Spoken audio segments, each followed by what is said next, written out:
নমস্কার বন্ধুরা, সাহা কিচেনে আপনাদের স্বাগত জানাই। আজকে বন্ধুরা আমি পালং শাকের একটা নতুন ধরনের রেসিপি করে দেখাবো। এই যে পালং শাক কেটে ধুয়ে নিয়েছি, এখানে বেগুন টুকরো টুকরো করে নিয়েছি, হাফ বেগুন, একটা আলু, হাফ মূলো, এখানে ফোড়নে শুকনো লঙ্কা, কালো জিরে, এখানে মুগ ডাল 3 চামচা মুগ ডাল, এখানে হলুদ, লবণ, তেল। কিভাবে ভিডিওটা করছি বন্ধুরা দেখতে। গরম হয়ে গেছে, তেলে আমি এবার শুকনো লঙ্কা আর কালো জিরে ফোড়নে দিয়ে দিলাম। এবার বেগুনটা আমি লাল করে ভেজে নেব। বন্ধুরা লাল করে ভাজা হয়ে গেছে, এবার আমি বেগুনের সঙ্গে কাঁচা মুগ ডালটা হালকা করে ভেজে নেব। চিড়ে রাখা 3টে কাঁচা লঙ্কা দিয়ে দিলাম। এবার আলু আর মূলোটার সঙ্গে আমি নাড়াচাড়া করে নেব।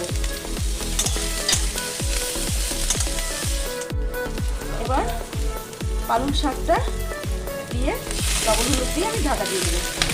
বন্ধুরা পালং শাকটা অনেকভাবে খেয়েছে, এইভাবে একবার বানিয়ে দেখুন, খুব ভালো লাগবে।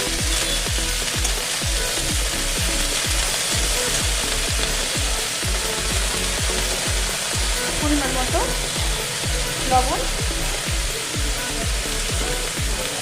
পরিমাণ মতো হলুদ, অল্প পরিমাণে জল দিয়ে আমি ঢাকা দিয়ে দেবো।